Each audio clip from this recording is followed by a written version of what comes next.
Se os audiolivros deste canal contribuíram de alguma forma para a sua vida, considere apoiar nosso trabalho com uma doação. Sua contribuição é essencial para que possamos continuar produzindo e compartilhando conteúdo de qualidade.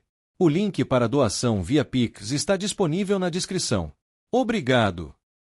Capítulo 24.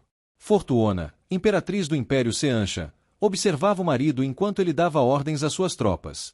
Estavam posicionados do lado de fora do palácio em Eboldar, e ela própria estava sentada em um elaborado trono móvel, equipado com varais na base para que pudesse ser carregada por uma dúzia de soldados. O trono lhe conferia grandeza, mas também lhe dava a ilusão de imobilidade.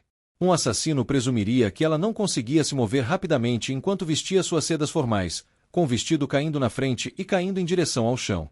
Ficariam surpresos, então, por ela conseguir se desfazer das vestes externas com um estalar de dedos. Ele mudou, grande, disse Beslan a ela. E ainda assim não mudou. Não sei mais o que fazer com ele. Ele é o que a roda nos enviou, respondeu Fortuona. Já pensou no que vai fazer? Beslan mantinha o olhar voltado para a frente. Era impetuoso, frequentemente guiado pelas emoções, mas não mais do que os outros altarianos. Era um povo apaixonado e, agora que estavam devidamente domesticados, constituíam uma excelente adição ao império. Farei como me sugeriram, disse Beslan, com o rosto corado. Sábio, disse Fortuona. Que o trono permaneça para sempre, disse Beslan. E que seu sopro continue por tanto tempo, o maior. Ele se curvou, recuando para fazer o que devia. Fortuona podia marchar para a guerra, mas aquelas eram as terras que Beslan governaria. Ele queria muito participar da batalha, mas agora entendia que era necessário ali. Seleucia observou partir, acenando com a cabeça em aprovação. Aquele ali está se tornando um trunfo à medida que aprende a se conter adequadamente, sinalizou ela. Fortuona não disse nada. Os movimentos de Seleucia carregavam uma implicação, uma que Fortuona teria ignorado, não fosse a longa convivência. Beslan estava aprendendo. Outros homens, no entanto. Mate começou a praguejar contra uma tempestade próxima, reunida com os comandantes Seansha.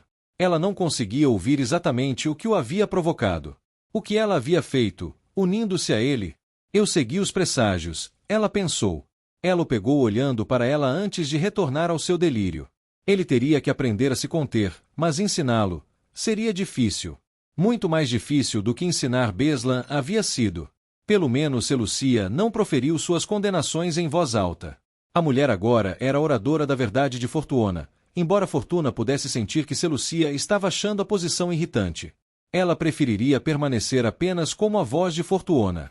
Talvez os presságios mostrassem a Fortuona outra pessoa adequada para ser uma oradora da verdade.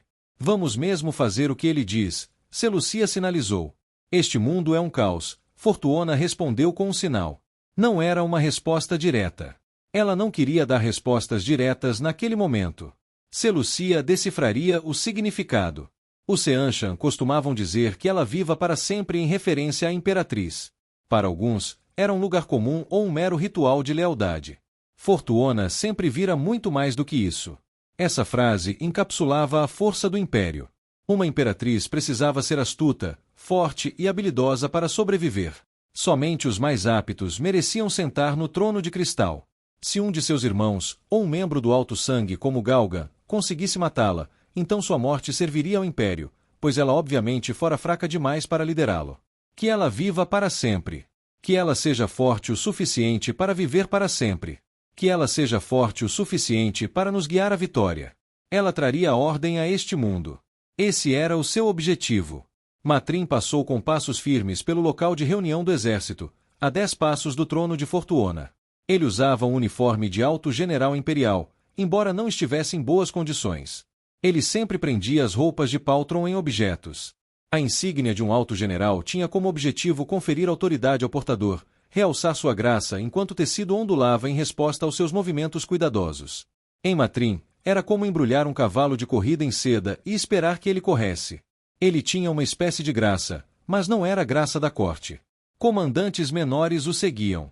Matrim desconcertava o sangue. Isso era bom, pois os desequilibrava. Mas ele também representava desordem, com seus modos aleatórios e constantes ataques à autoridade. Fortuona representava a ordem, e ela própria se casara com o caos. O que ela estava pensando? Mas e o povo do mar, Alteza? Perguntou o general Yulan, parando ao lado de Matrim, em frente a Fortuona. Pare de se preocupar com o maldito povo do mar, Matrim retrucou. Se você disser povo do mar mais uma vez, eu te penduro pelas unhas dos pés em um desses ancinhos em que você voa e te mando para Shara. Yulan parecia perplexo. Alteza, eu... Ele parou de falar quando Mate gritou, Savara, estamos liderando com lanças, não com cavalaria, seu idiota amante de cabras. Não me importa se a cavalaria acha que pode fazer um trabalho melhor. A cavalaria sempre pensa isso. O que você é? Uma maldita alta dama Tairen. Bem, eu vou te nomear uma honorária se continuar assim. Matrim saiu furiosa em direção a Savara, que montava em seu cavalo com os braços cruzados, o desgosto estampado no rosto moreno. Yulan, deixado para trás, parecia completamente perplexo. Como se enforca uma pessoa pelas unhas dos pés? Perguntou Yulan, baixinho o suficiente para que Fortuona mal ouvisse. Não acho que isso seja possível. As unhas quebrariam. Ele se afastou, balançando a cabeça. Ao lado, Seleucia gesticulou, cuidado. Galgan se aproxima. Fortuona se preparou enquanto o capitão-general Galgan se aproximava. Ele usava uma armadura negra em vez de um uniforme como o de Mate, e o vestia bem. Imponente, quase imponente, ele era seu maior rival e seu recurso mais forte. Qualquer homem em sua posição seria um rival, é claro. Era assim que as coisas eram, a maneira correta de as coisas serem. Matrim jamais seria um rival. Ela ainda não sabia como pensar nisso. Um pedaço dela, pequeno, mas não desprovido de força, achava que deveria mandá-lo embora justamente por esse motivo. O príncipe dos corvos não era um freio para a imperatriz, para mantê-la forte, fornecendo-lhe uma ameaça constante. Saraba Shaikenai Batan Piaste. Uma mulher era mais engenhosa com uma faca na garganta. Um provérbio proferido por Varuota, sua tataravó. Ela odiaria ter que se separar de Matrim. De qualquer forma, não poderia até ter um filho dele, seria ignorar os presságios fazer o contrário. Que homem estranho ele era. Cada vez que ela pensava que poderia antecipá-lo, estava enganada. Maior, disse Galgan, estamos quase prontos. O príncipe dos corvos está insatisfeito com os atrasos, disse ela.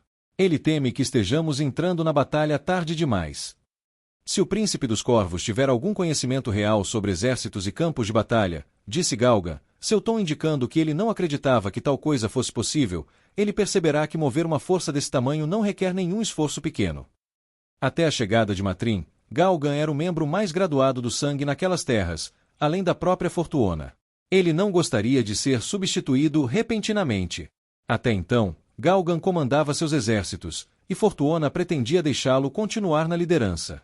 Mais cedo naquele dia, Galgan perguntara a Mate como reuniria suas forças, e Mate interpretara isso como uma sugestão para que fizesse exatamente isso. O príncipe dos corvos andava dando ordens, mas não as comandava. Não completamente. Galgan poderia detê-lo com uma palavra. Ele não sabia. Obviamente, queria ver como Mate lidava com o comando. Galgan observava Mate, com os olhos semicerrados.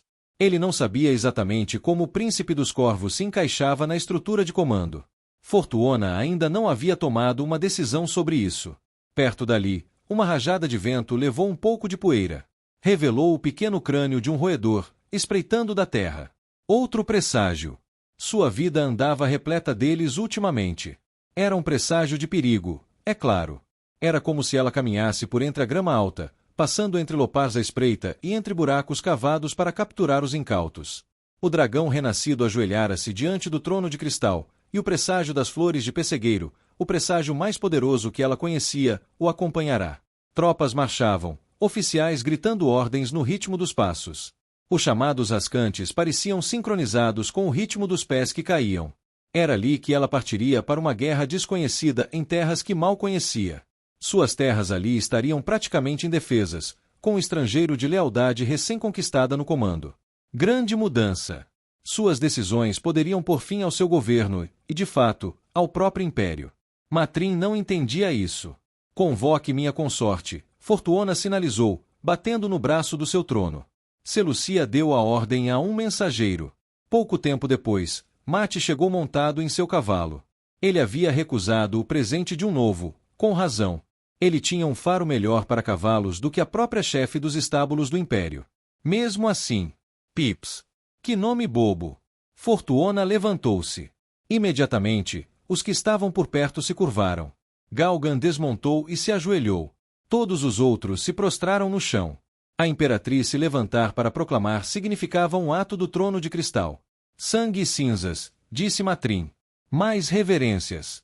Vocês não têm nada melhor para fazer? Eu poderia pensar em algumas dezenas de coisas, se vocês não conseguirem. Ao lado, ela viu Galgan sorrir. Ele achou que sabia o que ela ia fazer. Mas estava enganado. Eu nomeio Knotai, pois você é um portador da destruição para os inimigos do Império. Que seu novo nome seja pronunciado apenas de agora para a eternidade, Knotai. Eu proclamo que Knotai, príncipe dos corvos, receberá a patente de portador de bastões em nossos exércitos. Que seja publicado como meu testamento. Porta-vara. Isso significava que, caso Galgan caísse, Mate assumiria o comando. Galgan não estava mais sorrindo. Ele teria que ficar de olho por cima do ombro para que Mate não vencesse e assumisse o controle. Fortuona sentou-se. Knotai. Disse Knotai. Ela o encarou. Fique quieto, por uma vez, pensou ela. Por favor. Eu até que gostei, disse Knotai, virando seu cavalo e trotando para longe. Galgan recuperou a sela. Ele vai precisar aprender a se ajoelhar, murmurou o general, e então instigou o cavalo a avançar. Foi uma ofensa mínima, deliberada e calculista. Galgan não dirigiu as palavras diretamente a Fortuona, agindo como se fossem apenas um comentário para si mesmo. Evitou chamá-la de A Maior. Foi o suficiente para fazer Seleucia rosnar suavemente e mexer os dedos em uma pergunta. Não, Fortuona assinou, precisamos dele. Mais uma vez, Knotai pareceu não perceber o que havia feito e o risco inerente. Galgan teria que consultá-lo sobre seus planos de batalha. O portador da vara não poderia ficar de fora das reuniões, pois precisava estar pronto para assumir o controle a qualquer momento. Galgan teria que ouvir seus conselhos e aceitá-los.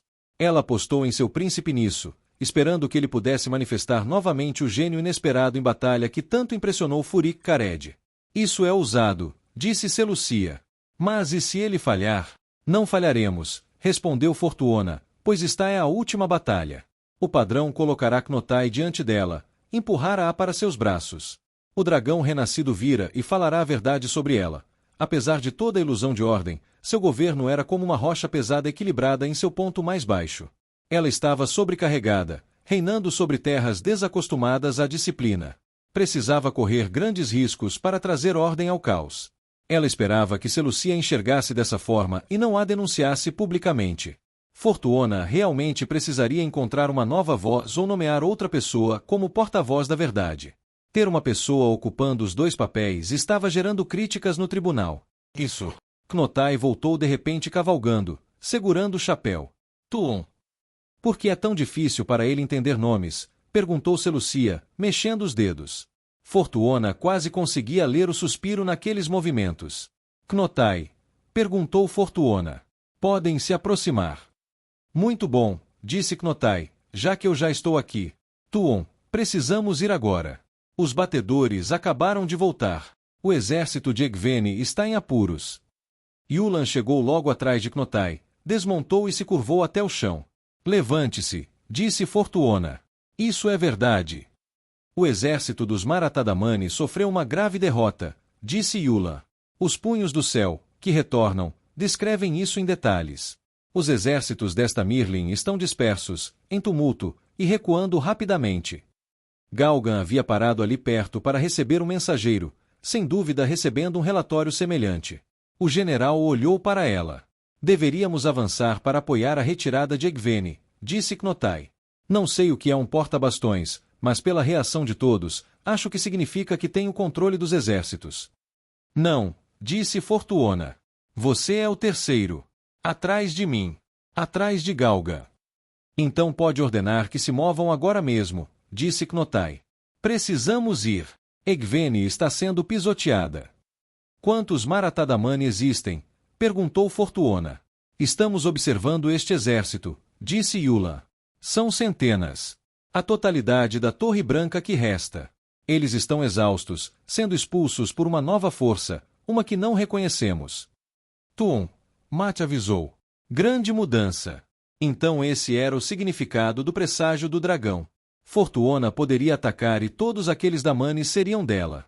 Centenas e centenas.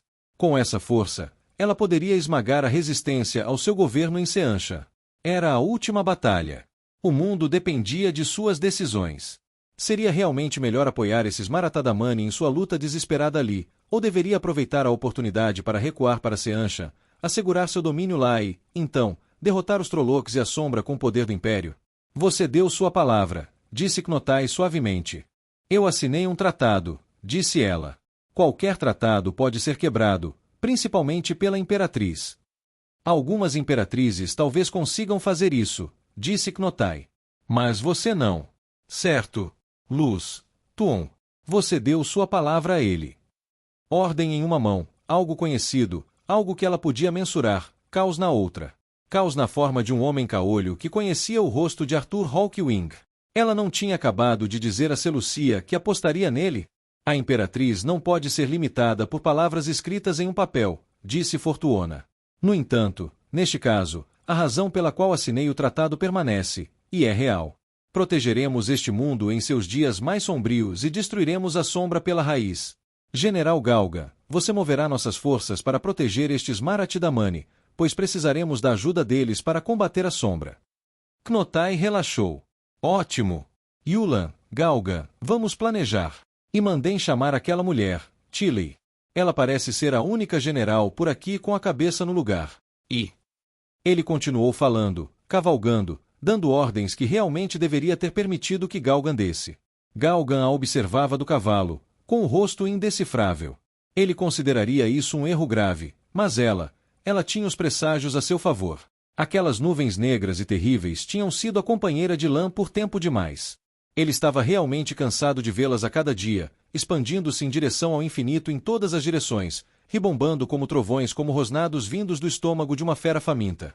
As nuvens parecem mais baixas hoje, disse Andere, do seu cavalo ao lado de Mandarb. Os raios estão caindo. Não acontece isso todo dia. Lan assentiu. Andere tinha razão, a situação parecia ruim. Isso não mudava nada. A Gelmar havia escolhido o local para a batalha, ao lado do rio que rugia em seu flanco oeste, usando-o para proteger aquele lado. Colinas próximas ofereciam posições para arqueiros, e era no topo de uma delas que Lan e Andere esperavam. À frente, os Trollocs se reuniam para um ataque. Eles viriam em breve. Mais perto, a Gelmar havia posicionado cavalaria pesada nos vales para ataques de flanco assim que os Trollocs atacassem, e cavalaria leve atrás das colinas para ajudar a cavalaria pesada a recuar quando chegasse a hora. A Gelmar continuava reclamando da falta de lanças, embora a falta de infantaria tivesse facilitado a retirada bem-sucedida. Por todo o bem que isso fez, pensou Lan, melancolicamente, enquanto observava o mar quase infinito de Trollocs. Seus homens haviam escolhido suas batalhas cuidadosamente, matando dezenas de milhares e perdendo apenas milhares, deixando Shenar queimada e incapaz de sustentar o avanço Trolloc. Nada disso parecia ter importado.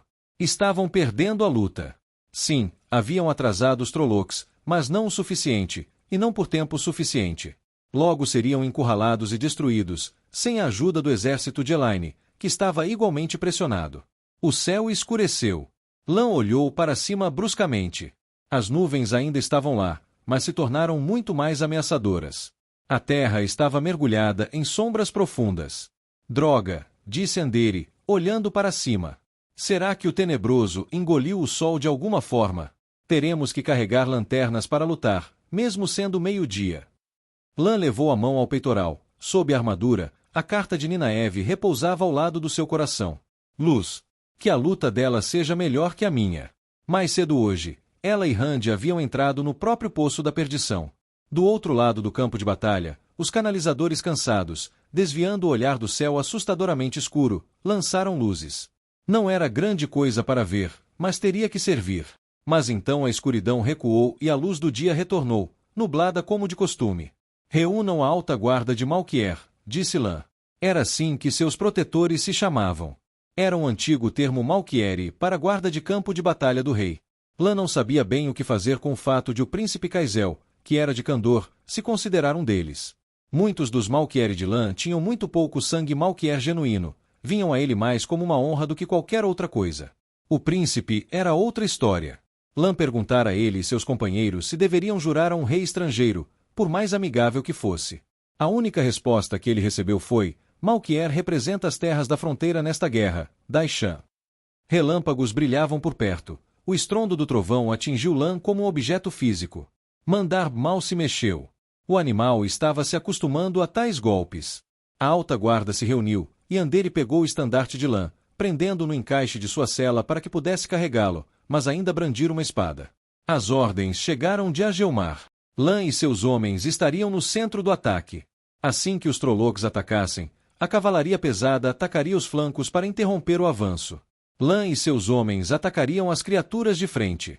Como Lan preferia. Agelmar sabia que não devia tentar mimá-lo. Lan e suas tropas manteriam o centro do terreno diante das colinas, forçando os Trollocs a lutar de tal forma que os arqueiros pudessem lançar saraivada após saraivada contra suas fileiras de trás. As forças de Heri seriam mantidas principalmente na reserva, para impedir que o inimigo contornasse seu flanco direito. O rio ficava à esquerda, um impedimento natural para os Trollocs. Um bom plano, se algum plano pudesse ser considerado bom diante de probabilidades tão avassaladoras. Ainda assim, Agelmar não estava cometendo erros que Lan pudesse perceber. Ele reclamava de sonhos perturbados ultimamente, mas considerando a guerra que travavam, Lan teria ficado mais preocupado se o homem não tivesse sonhado com morte e batalha. Os Trollocs começaram a se mover. Avante! Lan gritou enquanto as trombetas soavam no ar, acompanhadas por trovões vindos de cima.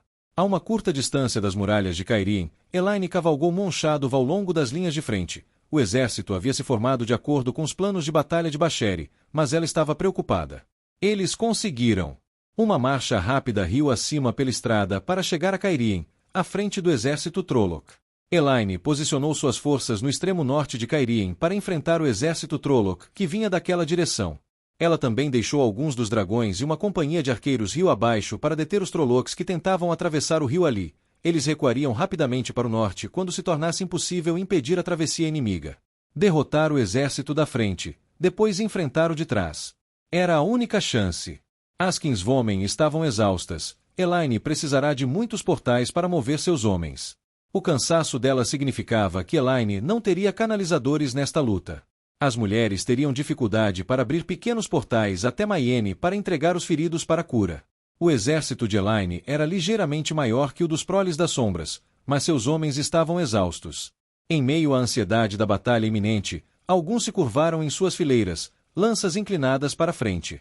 Aqueles que permaneceram firmes, no entanto, tinham os olhos avermelhados. Ainda tinham os dragões de Aludra. Isso teria que ser suficiente. Elayne não tinha dormido na noite anterior. Ela passou o tempo procurando palavras inspiradoras, buscando algo que pudesse dizer naquele dia que tivesse significado. O que você disse quando tudo estava chegando ao fim? Ela parou sombra da lua na frente da linha de soldados andoranos. Suas palavras seriam transmitidas, por meio de tramas, para todo o exército. Elayne ficou surpresa ao ver que alguns Aiel se aproximavam para ouvir. Ela não imaginaria que eles se importariam com as palavras de uma rainha do Pantanal. Ela abriu a boca para falar, e o sol se pôs. Elayne congelou, olhando para cima, chocada. As nuvens se abriram acima deles, o que acontecia com frequência quando ela estava por perto, uma das formas pelas quais o vínculo com Rand se manifestava, e, portanto, ela esperava um céu aberto e luz para esta batalha. O sol ainda brilhava lá em cima, mas estava encoberto. Algo sólido e escuro rolava à sua frente. Por todo o seu exército, os homens olhavam para cima, erguendo os dedos enquanto eram engolidos pela escuridão. Luz. Era difícil não tremer. Ela ouviu gritos vindos do exército. Lamentações, preocupações, gritos de desespero. Elayne recuperou a confiança e instigou seu cavalo a avançar. Este é o lugar, anunciou ela, amplificando a voz com poder único para projetar-se através do campo, onde prometo que venceremos. É aqui que digo que os dias continuarão, que a terra se recuperará. Este é o momento em que prometo que a luz retornará, que a esperança sobreviverá, que continuaremos a viver. Ela fez uma pausa. Atrás do exército, pessoas se alinhavam no topo das muralhas da cidade de Cairhien. Crianças, mulheres e idosos armados com facas de cozinha e panelas para derrubar, caso os Trollocs destruíssem o exército e viessem atrás da cidade. Mal houvera tempo de contatá-los, uma força mínima de soldados guardava a cidade. Agora, suas figuras distantes se amontoavam enquanto a escuridão devorava o céu. Aqueles muros ofereciam uma falsa segurança, pouco significavam quando o inimigo tinha senhores do medo. Ela precisava derrotar o exército Trolloc rapidamente, não se esconder e permitir que fossem reforçados pela força maior ao sul. Eu deveria tranquilizá-los, gritou Elaine para os homens. Mas não posso. Não vou dizer que a terra sobreviverá, que a luz prevalecerá. Fazer isso os isentaria de responsabilidade. Este é o nosso dever. Nosso sangue será derramado hoje. Viemos aqui para lutar. Se não o fizermos, a terra perecerá. A luz cairá diante da sombra. Este não é um dia para promessas vazias. Nosso sangue é o fogo dentro de nós. Hoje, nosso sangue deve nos levar a derrotar a sombra. Ela virou o cavalo. Os homens desviaram o olhar da escuridão acima, em direção a ela. Ela teceu uma luz, alta no céu, chamando a atenção deles. Nosso sangue é nossa paixão, ela gritou. Muito do que ouço dos meus exércitos é sobre resistência. Não podemos simplesmente resistir. Devemos mostrar a eles nossa raiva, nossa fúria, pelo que fizeram. Não devemos resistir. Hoje, devemos destruir. Nosso sangue é nossa terra. Este lugar é nosso, e nós o reivindicamos. Para nossos pais e mães, para nossos filhos. Nosso sangue é nossa vida. Viemos para dá-la. Em todo o mundo, outros exércitos são repelidos. Não recuaremos. Nossa tarefa é gastar nosso sangue, morrer avançando. Não ficaremos parados, não. Se quisermos ter a luz novamente, precisamos torná-la nossa. Precisamos reivindicá-la e expulsar a sombra. Ele busca fazer vocês se desesperarem, para vencer esta batalha antes que ela comece. Não lhe daremos essa satisfação. Destruiremos este exército à nossa frente e, em seguida, destruiremos o que está atrás. E, de lá, levaremos nosso sangue, nossa vida, nosso fogo, nossa paixão, aos outros que lutam. De lá, ele se espalha para a vitória e a luz. Ela sinceramente não sabia que tipo de resposta esperar de um discurso no campo de batalha. Já tinha lido todos os grandes, principalmente os proferidos pelas rainhas de Andor. Quando mais jovem, imaginava os soldados batendo palmas e gritando, a resposta dada a um menestrel em uma taverna barulhenta.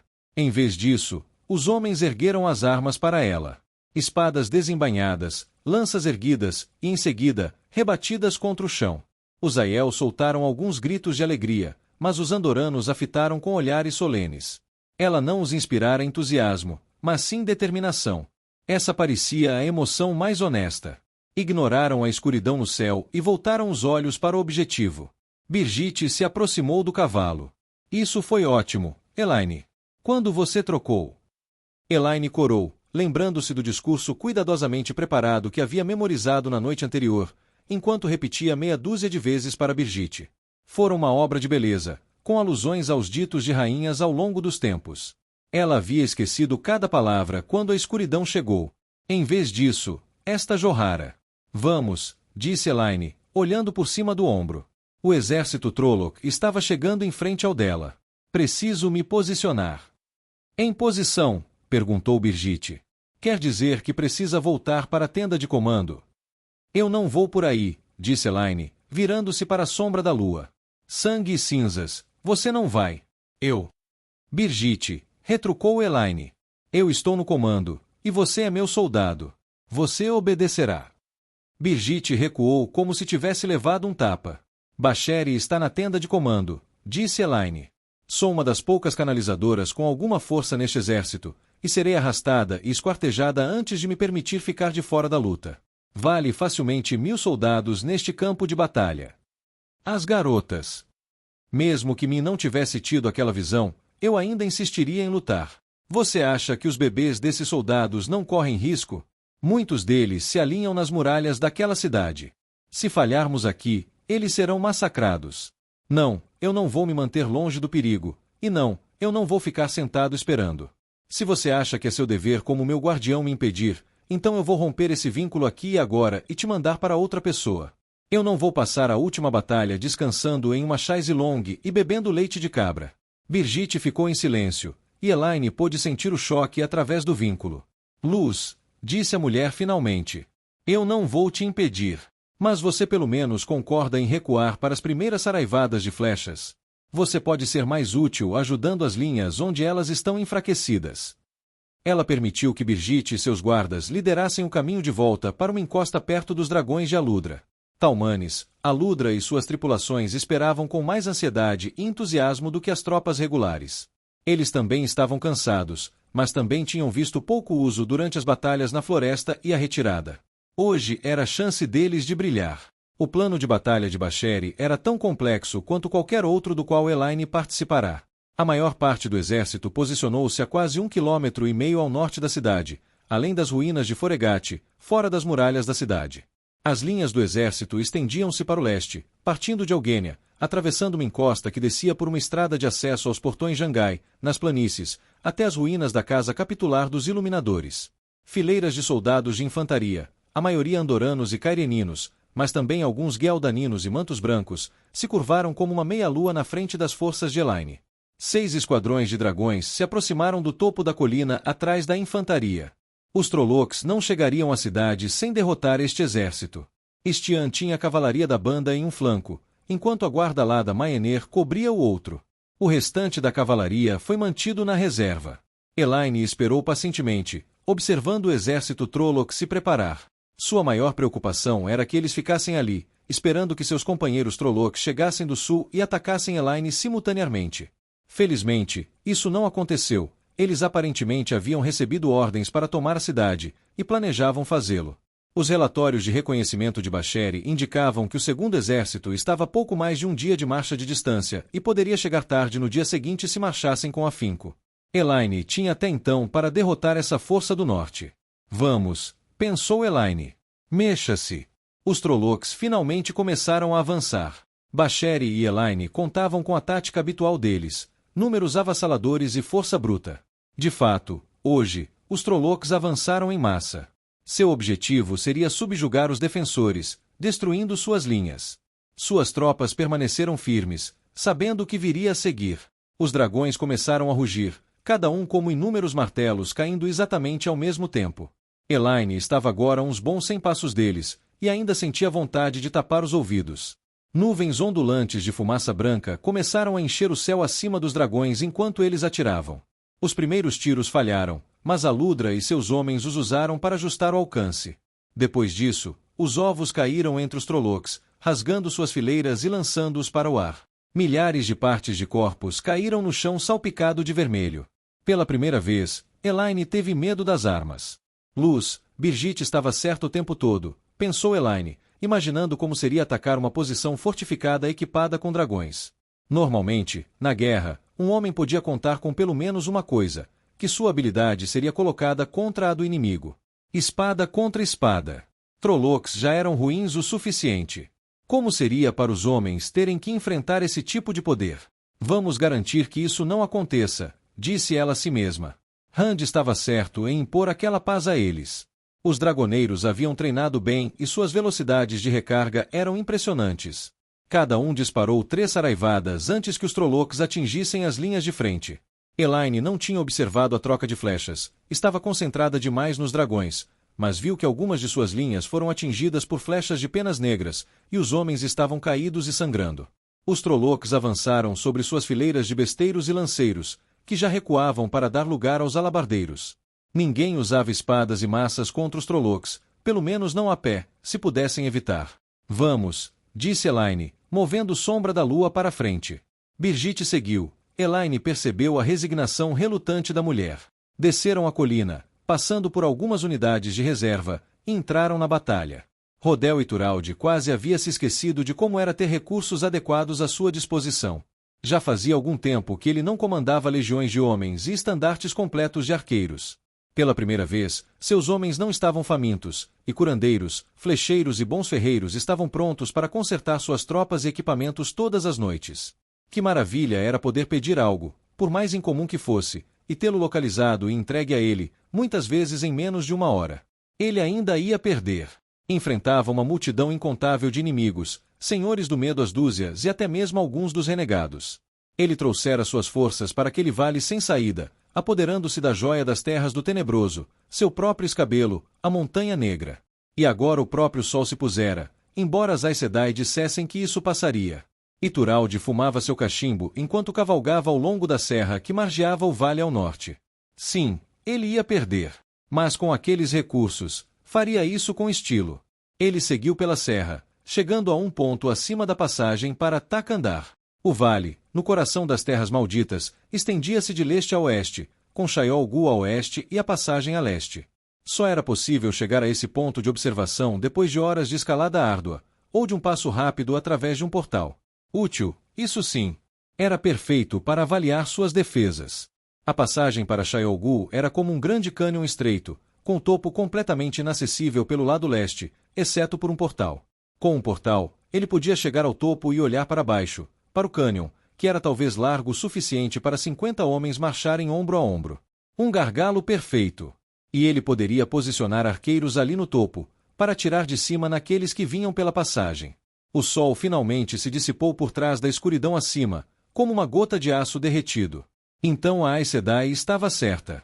Mesmo assim, aquelas nuvens negras de tempestade rodopiantes giraram para trás, como se fossem consumir todo o céu.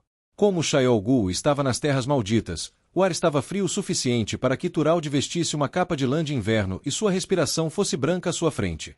A neblina pairava sobre o vale, mais fina do que quando as forjas funcionavam. Ele deixou a boca do cânion e voltou para um grupo de pessoas que o acompanhará. Caçadores de vento e outros povos do mar de alta patente vestiam longos casacos que haviam, de forma agressiva, é claro, trocado antes de chegarem ao norte. Roupas coloridas apareciam por baixo. Elas, e os muitos ornamentos em seus rostos, pareciam um estranho contraste com os casacos marrons opacos. E Turalde era Domani. Ele já havia negociado bastante com o povo do mar. Se eles se mostrassem tão tenazes em batalha quanto nas negociações, ele ficaria feliz em tê-los consigo. Eles haviam insistido em subir até o cume para poderem observar o vale abaixo e a passagem que levava a ele. A mulher à frente era a própria senhora dos navios, Zaida Din Parede Asa Negra. Uma mulher baixa, de pele escura, com fios grisalhos entrelaçados em seu cabelo curto e preto. Os caçadores do vento lhe enviaram uma mensagem, Rodel e Turalde, disse ela. O ataque começou. O ataque. O portador de vendavais, disse Zaida, olhando para o céu, onde as nuvens escuras rugiam e se agitavam. O pai das tempestades. Ele destruiria vocês com a força de sua ira. Seu pessoal consegue lidar com isso, certo? Os caçadores de ventos já o confrontam com o poder da taça dos ventos, disse Zaida. Se não fosse assim, ele já teria nos destruído a todos com tempestades. Ela ainda observava o céu, assim como muitos de seus companheiros. Havia apenas cerca de 100 homens do mar com ele, sem contar os caçadores de vento. A maioria dos restantes trabalhava com as equipes de suprimentos, retransmitindo flechas, alimentos e outros equipamentos para as 4 frentes de batalha. Pareciam particularmente interessados nas carroças a vapor, embora Turalde não conseguisse entender o porquê. Os dispositivos não se comparavam a uma boa parelha de cavalos. Confrontando o próprio tenebroso, rajada por rajada, disse Zaida. Cantaremos este dia. Ela olhou para Ituralde. Você deve proteger o Coramoor, disse ela severamente, como se o repreendesse. Eu farei a minha parte, disse Ituralde, continuando seu caminho. Só faça a sua. Este acordo foi selado há muito tempo, Rodel Ituralde, ela gritou para ele. Ele assentiu, continuando a caminhar de volta pela serra. Homens posicionados em postos de observação o saudaram quando ele passou. Bem, aqueles que não eram Aiel. Ele tinha muitos Aiel ali em cima, onde poderiam usar seus arcos. Ele colocaria a maior parte de seus taírens lá embaixo, onde aquelas lanças e armas de haste seriam de máxima utilidade. Eles protegeriam o caminho para Shayol Gu. Uma trompa Aiel soou ao longe, um sinal de um dos batedores. Os Trollocs haviam entrado na passagem. Era a hora. Ele galopou de volta pela serra em direção ao vale, seguido por outros comandantes e pelo rei Al-Salam. Quando chegaram ao ponto onde ele havia estabelecido seu posto de observação principal, um ponto de observação de onde podia ver quilômetros de distância na passagem, Ituralde pegou seu espelho. Sombras se moviam ali. Em instantes, ele pôde distinguir as hordas de Trolloc avançando, levadas ao frenesi. Por um instante, ele estava de volta a Maradon, observando seus homens, homens bons, caírem um a um. Invadidos nas fortificações das colinas, demolidos nas ruas da cidade. A explosão na muralha. Ato desesperado após ato desesperado. Matando o máximo que podia, como um homem gritando e espancando lobos enquanto eles o despedaçavam, na esperança de levar pelo menos um consigo para a escuridão final. Sua mão, segurando o espelho, tremeu. Ele se forçou a voltar ao presente e às suas defesas atuais. Era como se tivesse travado batalhas perdidas a vida toda. Isso lhe custou caro. À noite, ele ouvia Trolloc chegando. Bufando, farejando o ar, cascos nas pedras. Flabaques de Maradon. Calma, velho amigo, disse o rei ao Salão, cavalgando ao seu lado. O rei tinha uma voz suave. Ele sempre fora capaz de acalmar os outros. E Turalde tinha certeza de que os mercadores de Ara-Doma o haviam escolhido por esse motivo. As tensões podiam ser altas quando se tratava de comércio e guerra. Os Domani viam os dois como a mesma fera. Mas ao Salão, ele conseguia acalmar um mercador frenético que acabará de perder toda a sua frota no mar. E Turalde assentiu. A defesa deste vale. Ele precisava manter a mente na defesa deste vale. Ele resistiria, não deixaria os Trollocs saírem da passagem e chegarem a Takandar. Queimaria-o, resistiria por meses se o dragão renascido precisasse. Qualquer outra luta, qualquer batalha que o homem havia lutado e estava lutando, seria inútil se Turalde perdesse ali. Era hora de usar todos os truques que conhecia, todas as estratégias de última hora. Ali, um momento de atraso poderia garantir a Rand Altor o tempo de que precisava. Lembre aos homens de permanecerem firmes lá embaixo, disse Turalde, observando através do binóculo. Preparem as toras. Os assistentes repassavam as ordens, que passavam pelo portal para os esquadrões envolvidos. Aquela terrível força de Trollocs prosseguia em frente, empunhando espadas enormes, armas de haste retorcidas ou varas de contenção para derrubar os cavaleiros. Eles clamavam pela passagem, com relâmpagos riscando entre as nuvens acima. Primeiros troncos, pensou Ituralde. Quando os Trollocs chegaram ao meio da passagem, os Aiel de ambos os lados desamarraram pilhas de troncos de árvores oleados. Havia tantas árvores mortas nas florestas agora que Ituralde não teve problemas em buscá-las pelos portões, e os incendiaram. Centenas de toras em chamas rolaram pelas laterais da passagem, colidindo com os Trollocs. As toras oleadas incendiaram a carne. As feras gritavam, uivavam e guinchavam, dependendo do orifício que lhes fora dado. Ituralde ergueu o espelho e os observou, sentindo uma satisfação intensa. Isso era novidade. No passado, ele nunca se contentara em ver seus inimigos morrerem. Ah, como ele ficava satisfeito quando um plano dava certo. E, na verdade, o objetivo de lutar era ver o outro morto e seus homens vivos, mas não havia alegria nisso. Quanto mais se lutava, mais se via o inimigo como sendo igual a si mesmo. Os estandartes mudavam, mas as fileiras eram praticamente as mesmas. Queriam vencer, mas geralmente estavam mais interessados em uma boa refeição, um cobertor para dormir e botas sem furos. Isso era diferente. Ituralde queria ver aquelas feras mortas. Ele ansiava por isso. Sem elas, ele nunca teria sido forçado a sofrer o pesadelo em Maradon. Sem elas, sua mão não tremeria quando as trombetas da guerra soassem. Elas o haviam arruinado. Ele os arruinaria em troca. Os Trollocs atravessaram o amontoado de troncos com grande dificuldade. Muitos deles haviam sido incendiados, e o Mirdraal teve que chicoteá-los para mantê-los em movimento. Muitos pareciam querer comer a carne dos caídos. O cheiro fétido os deixava famintos. Corpos cozidos. Para eles, era como o aroma de pão fresco. Os Fades conseguiram expulsá-los, mas os Trollocs logo alcançaram a próxima defesa de Ituralde. Descobrir o que fazer tinha sido um truque. Não era possível fincar estacas ou cavar valas naquela rocha sólida, não sem esgotar seus canalizadores. Ele poderia ter feito pilhas de rocha ou terra, mas os Trollocs eram grandes, e montes que atrasassem os homens eram menos eficazes contra eles.